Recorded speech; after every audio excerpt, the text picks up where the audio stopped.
여론이 불어오는 곳 그곳으로 가네. 자, 가시죠. 여론 안녕하십니까. 7월 4주차 문재인 대통령 국정수행 평가 리얼미터 조사 결과부터 보도록 하겠습니다. 문재인 대통령 긍정평가가 지난주 대비 0.6%포인트 하락한 44.1%, 부정평가하고 격차는 8.3%포인트 차이로 3주 연속 한 자릿수 격차를 나타냈습니다. 주식으로 치면 약보합세라고 할 수 있겠죠. 완만한 하락세 45에서 44. 6월 이제 5주, 7월 첫째 주 이렇게 이어지면서 연속 4주 40%를 기록했고 연속 3주 한 자릿수 격차. 윤석열 전 총장이 대통령 지지율에 대해 이해되지 않는다. 문재인 대통령 당선이 될 때 41%였는데 지금 4년차의 지지율이 40%를 유지하고 있는 건 이해가 안 되는 면이 있다. 여론조사를 인정하지 않는 듯한 입장 표명을 하셨는데, 이 대통령 국정수행 평가는 대통령이 국정수행을 잘해주길 바라는 그런 기대 심리도 반영이 되어 있습니다. 대통령이 국정수행을 또 잘해야 국가가 발전되는 거니까. 그래서 일반적인 선거에서의 지지도하고는 좀 다르죠. 그리고 당선될 때 41%의 득표율이라고 했는데 41%의 득표율과 지금 긍정평가 40%는 완전히 다른 개념입니다. 그런 차원에서 이해를 해야 될 것 같은데, 뭐 이런 얘기를 할 정도로 문재인 대통령의 국정수행 평가가 역대 다른 대통령에 비해서는 매우 높은 수치를 기록하고 있습니다. 지난주 일간으로 한번 볼까요?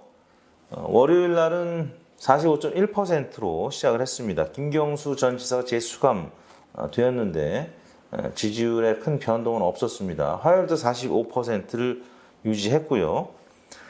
남북 통신선이 복원됐다는 보도가 있었습니다. 그런데 수요일 날 홍남기 경제부총리가 부동산 관련해서 국민 담화를 발표했습니다.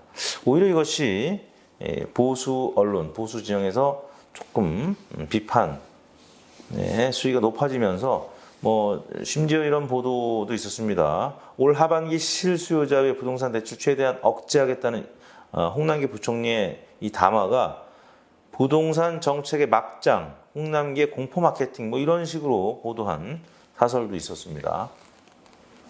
그러다 보니까 호재보다는 악재로 작용했을 가능성이 있습니다. 수요일날 43.5%로 소폭 빠졌고요. 목요일날 줄리 벽화 논란이 또 아주 극심한 또 하루였습니다. 43.6%로 횡보했고, 금요일날 윤석열 전 총장이 국민의힘에 입당했는데 오히려 문재인 대통령 국정수행 평가가 상승했습니다. 문재인 대통령 지지층도 결집시키는 그런 효과를 나타낸 것이 아니었나 싶은데요.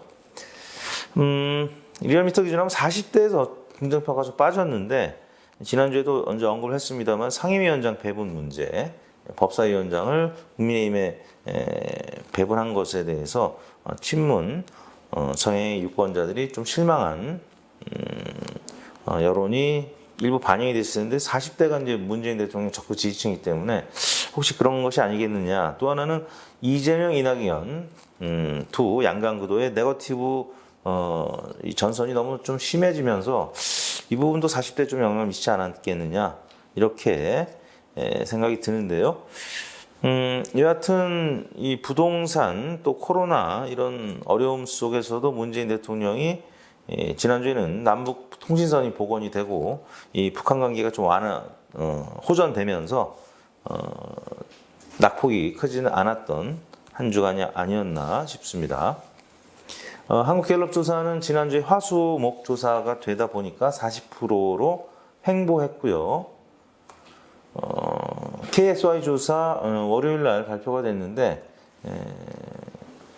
소폭 상승했습니다. 반등했습니다. 일주일 만에 다시 45.4%로 리얼미터 조사하고는 1%포인트 가까이 조금 긍정평가 높은 수치를 기록했는데 아까 말씀드린 요일 변수입니다. KSY는 금, 토 조사를 하는데 리얼미터도 금요일 날은 44.9%로 반등했다고 말씀드리지 않았습니까? 주말에 윤석열 입당 효과 때문에 양 진영이 결집하는 그런 모습을 나타냈던 것 같습니다. 다음은 정당 지지도입니다. 리얼미터 조사 결과부터 보겠습니다. 국민의힘이 소폭 상승해서 35.2%를 기록했습니다. 1.5%포인트 상승했는데 6주 만에 반등입니다. 민주당은 반면에 1.5%포인트 하락했습니다. 2주 연속 하락세를 보였고 33.6%를 기록했습니다.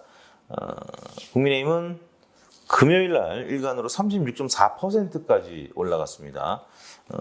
역시 윤석열 전 총장의 입당, 이른바 컨벤션 효과라고 할 수 있겠죠. 민주당 반면에 이제 줄리 논란도 있고 아까 말씀드린 홍남기 부총리 논란 그리고 이제 상임위 배분 문제 또 이낙연 대 이재명 네거티브 벽화에 따른 이런 당내 악재들 때문에 2주 연속 하락세를 보인 것으로 나타났고 주로 이제 40대 여성 또 TK 대전 충청 이쪽에서 하락했습니다. 대전 충청은 국민의힘은 반면에 이제 많이 올랐고요. 윤석열 전 총장의 지지율이 특히 대전 충청 세종에서 좀 민감하게 반응하는데 국민의힘 입당 때문에 국민의힘도 대전 충청 세종에서 좀 많이 오른 것으로 나타났습니다. 일간 변화 국민의힘 그래프 우측에 보시면 수목금 연이어서 상승을 합니다. 줄리 논란 또 국민의힘 입당 소식 때문에 국민의힘 지지층이 결집한 것으로 나타났습니다.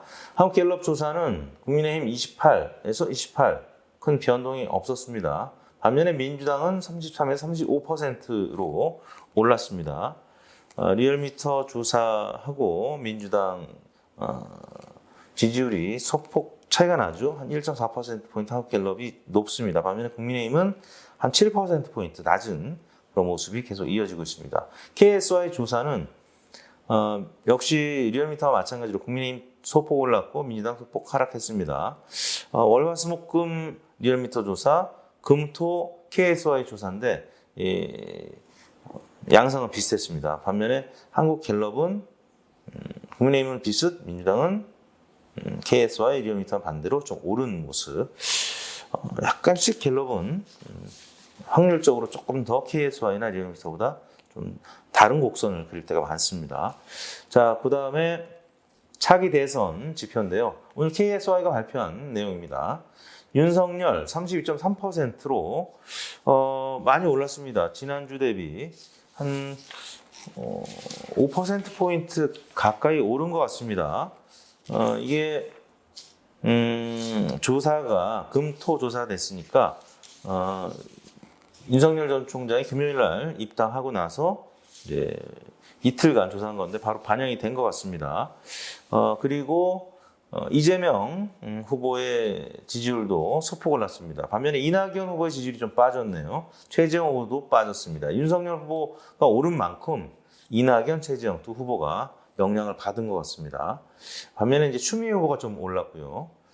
윤석열 후보의 입당에 추미애 지지층도 좀 결집을 하는 모습을 나타냈습니다. 후보가 총 2, 4, 6, 8, 10명 그리고 기타 후보인데 그 다음에 이 그래프부터 보죠. 토요일날 조사된 미래한국연구소와 세계일보 의뢰로 P&R 리서치가 조사한 내용입니다.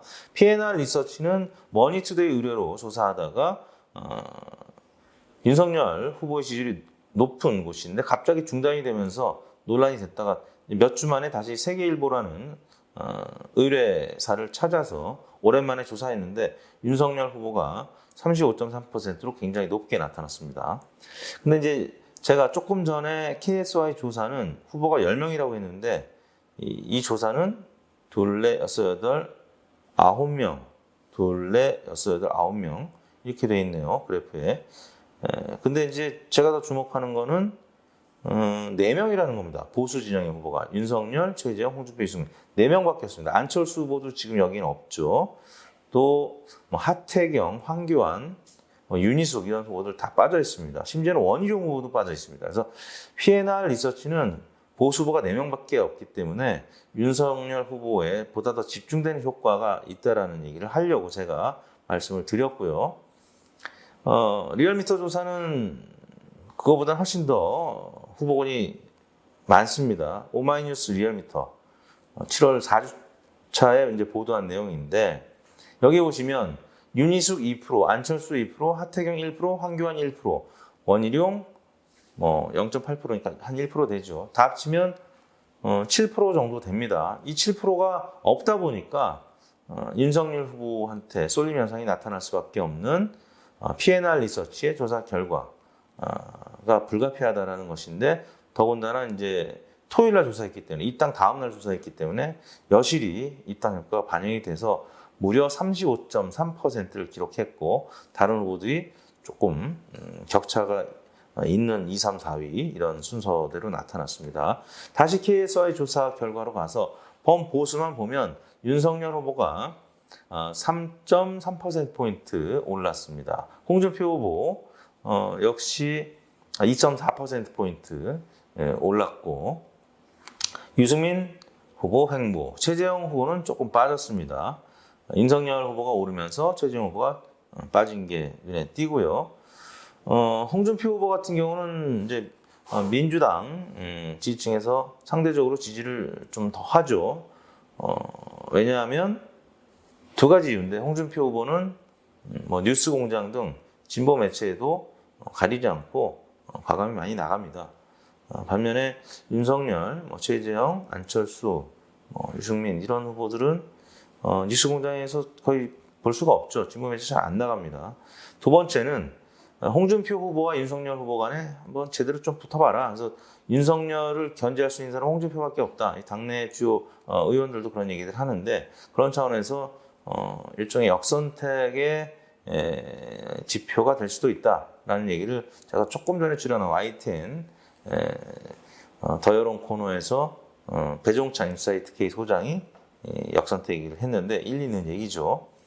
자, 여기도 원희룡, 윤희숙 등등 후보를 보면 한 1, 2%포인트씩은 점유하고 있지 않습니까? 이런 부분들이 P&R 리서치에서는 좀 빠져 있다 보니까 윤석열 집중 현상이 나타나고 있다는 것입니다. 그 다음에 범진보권 윤석열 후보가 뜨니까 이제 이재명 후보도 조금 지금 결집을 하기 시작합니다. 왜냐하면 당선 가능성, 또 1대1 대결 구도에서 지금 윤석열 후보하고 좀 싸울 만한 후보가 이재명 후보 정도 되고 나머지 이낙연 후보 이하는 조금 열세 있기 때문에 윤석열이 뜨니까 이재명도 같이 좀 동반 상승하는 모습. 반면에 이낙연 후보는 윤석열 전 총장과 지지층이 좀 겹치다 보니까 중도층에서 좀 겹치는 부분이 있거든요. 이낙연 후보가 좀 빠졌습니다. 반면에 추미애 후보 좀 올랐고 박영진 후보 조금 올랐고 정세균 후보가 이번 주도 좀 약세를 보였던 한 주간이었고 김두관 후보가 2.1%로 조금 올라서 지난주 0.4%보다는 조금 나아졌네요. 자, 마지막으로 현안 조사 리얼미터가 이제 YTN 의뢰로 지난 금요일날 한 건데 허위 조작 보도 징벌적 손해배상제 찬반. 자, 이거는 문체위 관련된 소위원회에서 4대2로 가결된 그래서 본회의에서 8월 말 처리가 될 것으로 보이는 이 징벌적 손해배상제. 사실 이제 인터넷 매체 등 언론에서 유튜브도 마찬가지고 가짜 뉴스 엄청나게 많지 않습니까? 리얼미터를 음해하는 세력들도 진짜 많습니다. 저희도 똑같이 좀 반격을 하고 싶은데 리얼미터는 좋은 회사니까 좀 참고 있습니다. 근데 지금 이제 허위 조작 보도 징벌적 손해배상제에서 찬성이 56.5%, 반대가 35.5%로 20%포인트 가량 이상 찬성이 높았습니다. 지난 2월 달에 징벌적 손해배상제 대상에 언론사도 포함하는 방안에 대해서 조사를 했던 적이 있는데 그때는 찬성 61.8, 반대 29.4, 격차가 좀 더 컸습니다. 이번엔 찬성이 5%포인트 감소하고 또 반대가 5%포인트가량 증가했는데 당시에 설문 워딩에 이번처럼 언론단체가 반발하고 있다는 이런 내용이 없었습니다. 그런데 이번에는 언론단체가 반발하고 있다는 내용을 좀 소개를 해드렸고, 그럼에도 불구하고 찬성 의견이 56.5%로 과반을 넘었습니다. 이거 연령대별로 70대만 빼고 대부분 50% 이상 찬성을 했고요. 또 정당별로 보면 민주당 지지층, 열린민주당 지지층 무려 10명 중에 8명 이상이 찬성을 했습니다. 반면에 국민의힘, 국민의당 지지층에서는 6명 이상, 또 7명 이상이 반대 의견을 나타냈습니다.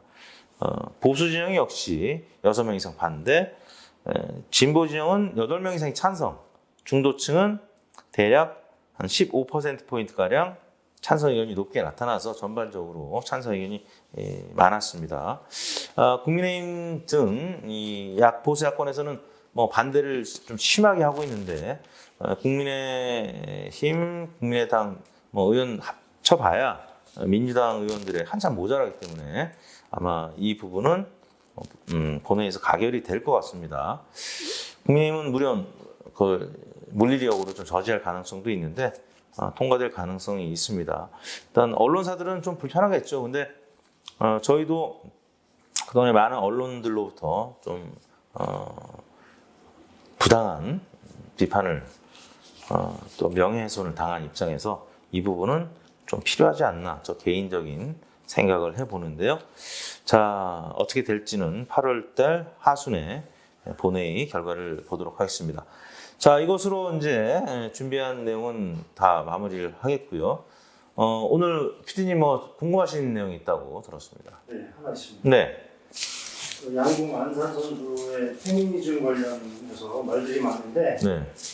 특히 제1야당의 대변인도 그렇고 많은 사람들이 그러잖아요. 네.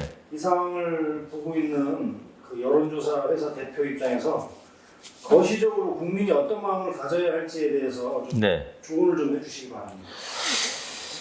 저는 국민의힘이든 뭐 민주당이든 이 안산 선수에 대해서는 아예 언급조차를 안 했으면 좋겠습니다. 아니, 3관왕을 차지한 너무 멋진 선수한테 이 또 쇼컷 머리 헤어스타일 때문에 정치권에서 뭐 이 페미니즘 얘기하고 뭐 남혐, 여혐 뭐 이런 논란 되는 것 자체가 안산 선수한테 큰 스트레스를 주는 것 같아서 마지막 세 번째 금메달 딸 때는 아주 조마조마했습니다.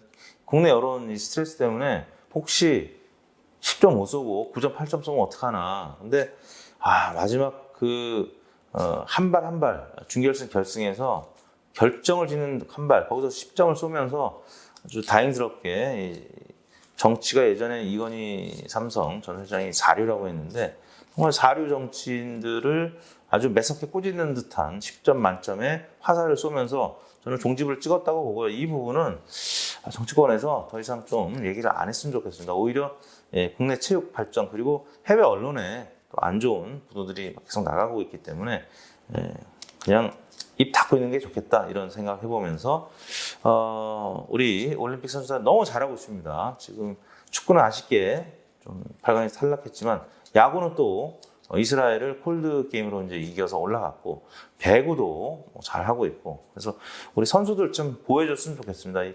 너무나 피땀 흘려서 좋은 결실을 거두고 있는 선수들한테 격려를 해주지 못할 망정 이런 논란 자체가 저는 나쁘다 이렇게 생각합니다. 답변이 되셨는지 모르겠네요. 자, 7월 4주차 토요일은 이것으로 마치도록 하겠습니다. 여론